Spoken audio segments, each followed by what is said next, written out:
What up, gents? Welcome to TSG Uncut. I am your host, Sean C. Welcome to TSG Car Stories Part 2. Now, in Part 1, if you haven't seen Part 1, click the link down below and you'll hear Part 1 of this story. Just to recap, I was living in New York, was talking to this young 20-year-old Puerto Rican girl who was gorgeous, beautiful, fine. We were dating, everything was all good. I was about 26 at the time.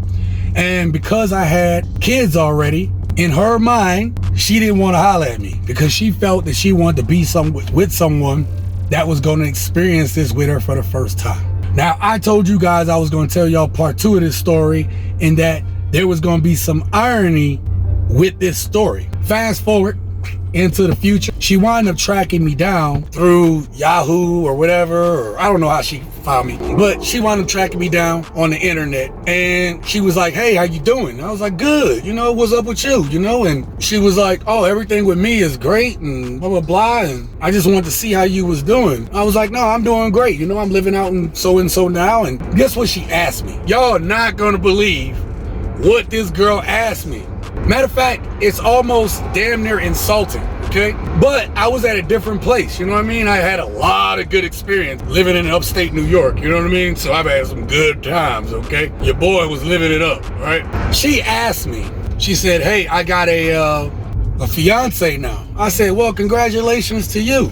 Congratulations for you and him." I don't hold grudges long, Like, I ain't gonna sit here and begrudge her for her decision. It stung at the moment, but that was those early lessons that you just kind of got to get through as a man. You got to kind of go through some of this stuff so you can condition your mind, your body, your spirit, your heart for when these type of things happen, right? She was like, "Yeah, we're getting married." She said, "I want to ask you a question." I said, "Yeah, what's up?" She said, "Well, I want to know, did you want to come to the wedding? I wanted to invite you to the wedding. Here it is, you dissed me because I had kids, and then now you want to invite me to the wedding after you just got back in touch with me? And now you want me to be a part of your special day to rub it in my face that I missed out on a girl that I would have gladly given the world to and taken care of?" That is completely insulting, man. Completely insulting.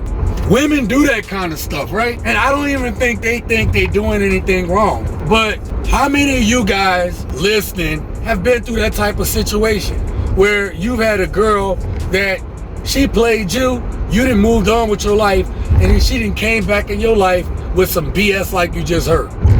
But the story gets even better. I forgot a crucial part of the story. This is another kick in the face. So she's getting married, all this good stuff. She now tells me she's pregnant for the dude that she's getting married to. So you dissed me for having kids already inside of a marriage. My kids were created in marriage, right? Not out of wedlock, in marriage. You got with this dude, and now you're not even married to him, but he got you pregnant. So she hadn't been with anybody yet. And then because he could have kids, or he hadn't had no kids, she got with him. Like, I want y'all to think about this. We're seeing that today, right? We're seeing all these young ladies having these kids out of wedlock.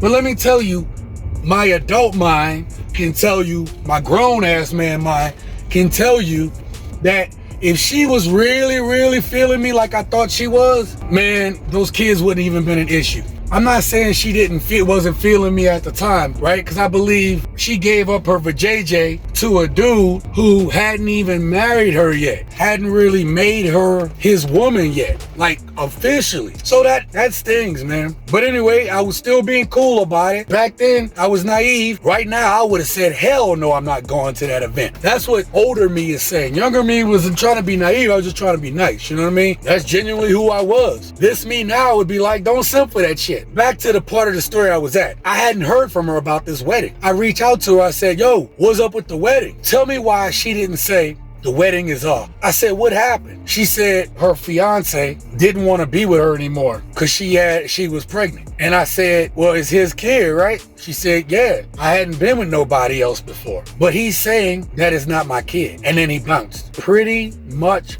bounced on her. Now, he was a little bit closer to her age than I was. So I think he was 23 and I was 26. And by the time she reached out to me, I was about 27 years old. This young girl made a big deal about me having my twin daughters, having a career. At the time, at 26 years old, I was making over $50,000 a year. Over $50,000 a year at 26 years old. 8 years later, I would go on to make six figures. And she turned me down on what she had in her head that she thought she really wanted, vice what was good for her, to get with a guy that she thought would fit into her fantasy, but left her high and dry. With as much time has passed, her kid right now is probably grown. Kid is probably about 18 years old. There's a very valuable lesson in this, right? And the valuable lesson is, this is what we're seeing with modern women today, that they have these delusions in their head about what they think they want. But what they're not doing is they're not thinking about the future. They have a fantasy of the guy that they want in their head, but truth of the matter is, the vision of the guy that they have in the head isn't necessarily the right guy for them. I've seen so many women turn down dudes that would be good for them, for these dudes that don't mean shit to them, for a fantasy that's in their head. Let me know what you think about this story down in the description. Let me know down in the comments too if you enjoy these car stories. I'll start doing more of them. Subscribe to the channel if you're not subscribed. Until next time, live your best life.